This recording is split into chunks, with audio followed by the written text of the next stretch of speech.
भगवान शिव देवी पार्वती से बताते हैं कि मासिक धर्म में स्त्री को छूने से क्या होता है। एक समय की बात है, भगवान शिव और माता पार्वती कैलाश पर्वत पर बैठे थे। तभी माता पार्वती ने भगवान शिव से कहा, स्वामी, मेरे मन में दो प्रश्न उठ रहे हैं जिनके उत्तर मैं आपसे जानना चाहती हूँ। तब भगवान शिव ने कहा, पूछो देवी, आपके मन में क्या प्रश्न उठ रहे हैं। तब माता पार्वती कहती है, स्वामी, किस श्राप के कारण स्त्रियों को मासिक धर्म की पीड़ा सहन करनी पड़ती है। और मेरा दूसरा प्रश्न ये है, प्रभु, एक रजस्वला स्त्री को कौन से कार्य नहीं करने चाहिए जिससे उन्हें पाप लगता है। भगवान शिव कहते हैं, हे देवी, आज तुमने मानव जाति के कल्याण के लिए बहुत ही उत्तम प्रश्न किया है। तुम्हारे इन सभी प्रश्नों का उत्तर माधव ब्राह्मण की इस प्राचीन कथा से प्राप्त हो जाएंगे। इस महान कथा का श्रवण करने मात्र से ही समस्त पापों का नाश होता है। जो भी पति पत्नी इस कथा को ध्यान पूर्वक सुनते हैं, उन्हें सौभाग्य की प्राप्ति होती है। इसीलिए हे देवी, आप भी इस कथा को ध्यान पूर्वक सुनिए। माता पार्वती कहती हैं, हे प्रभु, ये माधव ब्राह्मण कौन थे, उनका आचार विचार कैसा था, मैं इस कथा को अवश्य सुनना चाहती हूँ। कृपया आप इस कथा को मुझसे कहिए, मैं इसे ध्यान पूर्वक पूरा अवश्य सुनूंगी। भगवान शिव कहते हैं, हे देवी, पूर्व काल की बात है। मध्य देश में एक अत्यंत सुंदर नगरी थी। उस नगरी में माधव नाम के ब्राह्मण रहा करते थे। माधव को समस्त शास्त्रों और वेदों का ज्ञान था। वे परम बुद्धिमान, गुणवान तथा धर्म कार्य में तत्पर रहता था। सभी वर्गों के लोग उन्हें बड़ा सम्मान देते थे। वह प्रतिदिन यज्ञ, दान, धर्म तथा संध्या उपासना किया करते थे। वे पशु, पुत्र, बंधु बांधव तथा धन संपत्ति से संपन्न थे। उसकी पत्नी का नाम सुजाता था। वह भी अत्यंत रूपवान, चरित्रवान, गुणवान तथा पतिव्रता स्त्री थी। फिर एक दिन उस पंडित ने अपने घर बहुत बड़ी यज्ञ का अनुष्ठान करवाया और अनेक ऋषि मुनियों को स्वयं जाकर निमंत्रण दिया। और उस नगरी में निवास करने वाले समस्त मनुष्यों और ब्राह्मणों को उसने यज्ञ तथा भोजन के लिए बुलाया। फिर उस दिन अनेक ऋषि मुनि और उस नगरी के समस्त ब्राह्मण उसके घर पर आए। उस पंडित ने सभी का आदर सत्कार किया। फिर उसने सभी को घर के अंदर बुलाया और आसन पर बिठाकर भोजन कराया। ऋषि मुनि और ब्राह्मणों को भोजन कराने के बाद उसने भगवान शिव का स्मरण करते हुए सभी को कपड़ों आदि का दान करके विदा किया। वे सभी माधव पंडित को आशीर्वाद देकर वहां से चले गए। उसके बाद उसने अपने परिवार के बंधु बांधवों तथा अनेक गरीब और भूखे लोगों को भोजन करवाया। इस प्रकार से सभी को भोजन कराने के बाद और अनुष्ठान से निवृत्त होकर जब वे पंडित अपने घर के द्वार के सामने खड़ा था, तो उसने देखा कि उसके घर के सामने एक बकरी और सांड बातें कर रहे थे। उस पंडित ने उस बकरी और सांड की पूरी बात सुनी तो उसे बड़ा आश्चर्य हुआ। वह बकरी और सांड उसके माता पिता ही थे, जो पिछले जन्म के पाप के कारण इस जन्म में बकरी और सांड बन गए थे। तब वह पंडित मन ही मन सोचने लगा, ये दोनों तो साक्षात मेरे माता पिता ही हैं, जो मेरे घर पर पशु बनकर आए हैं। किस कारण से इन दोनों को पशुओं का शरीर प्राप्त हुआ है।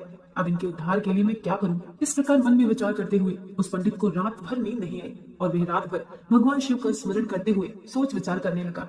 उसने सोचा, मेरे माता पिता की मुक्ति का उपाय केवल ऋषि श्रृंगी ही बता सकते हैं। फिर सुबह होते ही माधव पंडित स्नान आदि कार्य से निवृत्त होकर ऋषि श्रृंगी के आश्रम पहुंच गया। आश्रम पर पहुंचते ही ऋषि श्रृंगी ने माधव पंडित का स्वागत किया और कहने लगे, हे पंडित जी, आज किस कारण से आपका हमारे आश्रम में आगमन हुआ है।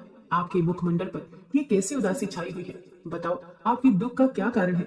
फिर माधव पंडित कहता है, हे गुरुदेव, आपके श्री चरणों में सादर प्रणाम। आपके दर्शन से आज मेरा जन्म सफल हो गया है। हे गुरुदेव, आज मैं आपके पास एक जटिल प्रश्न लेकर आया हूँ। कृपया आप ही मुझे इस कष्ट से बाहर निकाल सकते हैं। मैं अत्यंत दुखी और दुर्बल हो गया हूँ। ऋषि श्रृंगी कहते हैं, पंडित जी, चिंता न करो, तुम्हारा जो भी प्रश्न है निसंकोच होकर पूछो, मैं अवश्य तुम्हारी समस्या का समाधान करूंगा। फिर माधव पंडित कहता है, हे गुरुदेव, कल मैंने अपने घर पर शिव चर्चा रखी तथा अनेक ब्राह्मण को और भूखे लोगों को भोजन कराया। विधि पूर्वक भगवान शिव का पूजन किया। फिर मेरे द्वार के ठीक सामने एक बकरी और सांड आया। फिर दोनों मेरे घर के सामने खड़े होकर बातें कर रहे थे। सबसे पहले बकरी उस सांड से इस प्रकार से कहने लगी, हे स्वामी, आज जो घटना घटी उसे ध्यान से सुनिए। हमारे पुत्र के घर में ब्राह्मणों के भोजन के लिए जो दूध रखा हुआ था, उस दूध में एक सांप ने अपना जहर उगल दिया था, जिसे देखकर मुझे बड़ी चिंता होने लगी। इस दूध से भोजन बनने वाला था। अगर सभी लोग उस दूध को खा लेते तो उनकी मृत्यु हो जाती। इसलिए मैंने उस बर्तन से सारा दूध पी लिया और जब बहू की दृष्टि मुझ पर पड़ी तो उसने मुझे खूब पीटा, जिससे मेरा अंग भंग हो गया। मुझे बहुत पीड़ा हो रही है। इसी कारण से मैं लड़खड़ाते हुए चल रही हूँ और मुझसे ये पीड़ा सहन नहीं हो रही है। बकरी की बात सुनकर वह सांड बहुत दुखी हुआ और वह खुद का वृतांत सुनाने लगा। हे प्रिय, अब मैं तुम्हें अपने दुख का कारण सुनाता हूँ। मैं पूर्व जन्म में इस माधव पंडित का पिता था। आज उसने सभी ऋषि मुनियों और ब्राह्मणों को भोजन कराया, किंतु इसने मेरे सामने थोड़ी सी भी घास नहीं डाली और न मुझे जल पिलाया। इसी कारण से मैं बहुत दुखी हो गया हूँ। फिर माधव पंडित कहता है, इस प्रकार से अपने माता पिता को बकरी और सांड के रूप में ऐसी बातें करते हुए देखकर मुझे बड़ा दुख हुआ और मुझे रात भर नींद नहीं आई। हर क्षण मुझे चिंता सता रही है। मैंने कभी कोई पाप नहीं किया है, हमेशा ही मैंने धर्म के कार्य किए हैं। फिर भी मेरे माता पिता को ऐसे कष्ट झेलने पड़ रहे हैं। किसी कारण से आज मैं आपके पास आया हूँ। कृपया आप अपनी योग शक्ति से पता करके मुझे बताइए किस कारण से मेरे माता पिता की ऐसी दुर्दशा हुई है और उनकी मुक्ति के लिए मुझे कौन सा कर्म करना चाहिए। फिर ऋषि श्रृंगी ध्यान लगाकर उस पंडित के माता पिता के पूर्व जन्म के कर्मों को देखते हैं और पंडित से कहने लगते हैं, हे पंडित, तुम्हारे माता पिता ने पिछले जन्म में घोर पाप किया है।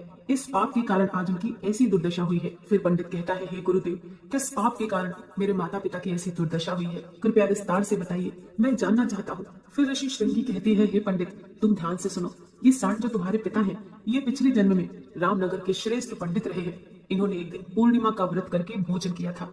पूर्णिमा के व्रत के दिन इसने दान धर्म भी नहीं किया। इसने अपने द्वार पर आए हुए भूखों को कभी भोजन नहीं खिलाया। उसने अपने पितरों का श्राद्ध तर्पण भी विधि पूर्वक नहीं किया। तुम्हारे पिता ने पिछले जन्म में मासिक धर्म के दौरान ही तुम्हारी माता के साथ संबंध बनाया था और इसी पाप के कारण इस जन्म में सांड का रूप प्राप्त हुआ है। अब तुम्हारी माता के बारे में सुनो। तुम्हारी माता ने रजस्वला होते हुए भी भोजन बनाया। मासिक धर्म के दौरान ही इसने भगवान की पूजा की, तुलसी को जल चढ़ाया। रजस्वला होते हुए भी उसने भगवान को भोग लगाया। इसी कारण से इसे महापाप लगा है। मासिक धर्म के दौरान स्त्री 3 दिन के लिए अपवित्र हो जाती है। मासिक धर्म के दौरान स्त्री को पूजा पाठ नहीं करना चाहिए। स्त्री को इन 3 दिनों में अपने बाल भी नहीं धोने चाहिए, इससे पति की आयु कम होती है। मासिक धर्म के दौरान पेड़ पौधों को भी स्पर्श नहीं करना चाहिए। रजस्वला स्त्री के साथ संबंध भी नहीं बनाना चाहिए। जो पुरुष रजस्वला के साथ संबंध बनाता है उसे ब्रह्म हत्या का पाप लगता है। जो पुरुष रजस्वला के वस्त्रों को स्पर्श करता है उसे भी घोर पाप लगता है। रजस्वला स्त्री के शरीर में 3 दिनों तक ब्रह्म हत्या का पाप निवास करता है और चौथे दिन ही वह स्नान करके पवित्र हो जाती है। चौथे दिन स्नान करने के पश्चात रजस्वला स्त्री को अपने पति का मुख देखना चाहिए, अन्य किसी पुरुष का मुख नहीं देखना चाहिए। यदि पति समीप न हो तो सूर्य देव के दर्शन करने चाहिए।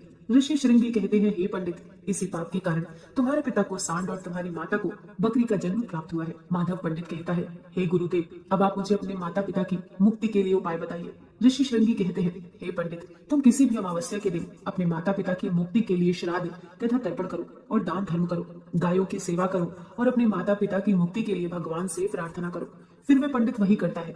फिर उसके माता पिता को समस्त पापों से मुक्ति मिलती है। फिर भगवान शिव माता पार्वती से कहते हैं, हे देवी, मैंने तुम्हें रजस्वला स्त्री को कौन से कार्य नहीं करने चाहिए इस विषय में बता दिया। अब मैं तुम्हें बताता हूँ किस कारण से स्त्री को मासिक धर्म से गुजरना पड़ता है। सतयुग में कालकूट नाम के प्रसिद्ध असुर हुआ करते थे। दानव होने के कारण उनका स्वभाव उग्र था और वे हमेशा ही युद्ध करने के लिए तत्पर रहते थे। फिर एक दिन सभी दानव वृत्तासुर के साथ मिलकर स्वर्ग लोक पर चढ़ाई करने लगे। उन असुरों के पास भयंकर शक्तिशाली अस्त्र शस्त्र थे जिनका देवता सामना न कर सके और भागकर ब्रह्मा जी के पास चले गए। फिर ब्रह्मा जी ने उन असुरों को परास्त करने का उपाय बताते हुए कहा, हे देवराज इंद्र, तुम इसी क्षण महर्षि दधीचि के पास जाओ। वे उनके शरीर की हड्डियों से तुम्हें अस्त्र शस्त्र प्रदान करेंगे। उन अस्त्र शस्त्रों का प्रयोग करके तुम उन असुरों का वध कर सकोगे। फिर सभी देवता महर्षि दधीचि के आश्रम पर जाते हैं और उनसे प्रार्थना करके अस्त्र शस्त्र प्रदान करने की विनती करने लगते हैं। फिर संसार के कल्याण के लिए महर्षि दधीचि अपने शरीर की हड्डियों से अस्त्र शस्त्रों का निर्माण करते हैं और उन्हीं अस्त्रों में से एक वज्र नाम का अस्त्र होता है जिन्हें देवराज इंद्र धारण कर लेते हैं। फिर सभी देवता उन असुरों से युद्ध करने के लिए निकल जाते हैं। देवता और असुरों के बीच भीषण युद्ध होता है। सभी देवता आकाश में असुरों से युद्ध के लिए इकट्ठे हो जाते हैं और प्रहार करने लगते हैं। अग्निदेव अग्नि के प्रहार से दैत्यों को जलाने लगते हैं। फिर अग्नि के प्रभाव से असुरों के शरीर जलने लगते हैं। फिर वरुण देव जल की वर्षा से असुरों को डुबो देते हैं जिससे असुर त्राही त्राही करने लगते हैं। अनेक दिनों तक इस प्रकार से देवताओं और असुरों में भीषण युद्ध चलने लगता है। फिर देव राजेंद्र और वृत्तासुर आमने सामने आ जाते हैं। इन दोनों के बीच भीषण युद्ध होने लगता है और फिर देव राजेंद्र अपने वज्र का प्रहार करके वृत्तासुर को मार डालते हैं। वृत्तासुर की मृत्यु होते ही उसके शरीर से ब्रह्म हत्या बाहर निकलती है और देव राजेंद्र का पीछा करने लगती है। फिर वह ब्रह्म हत्या इंद्र के शरीर में प्रवेश कर जाती है जिससे इंद्र को ब्रह्म हत्या का पाप लगता है।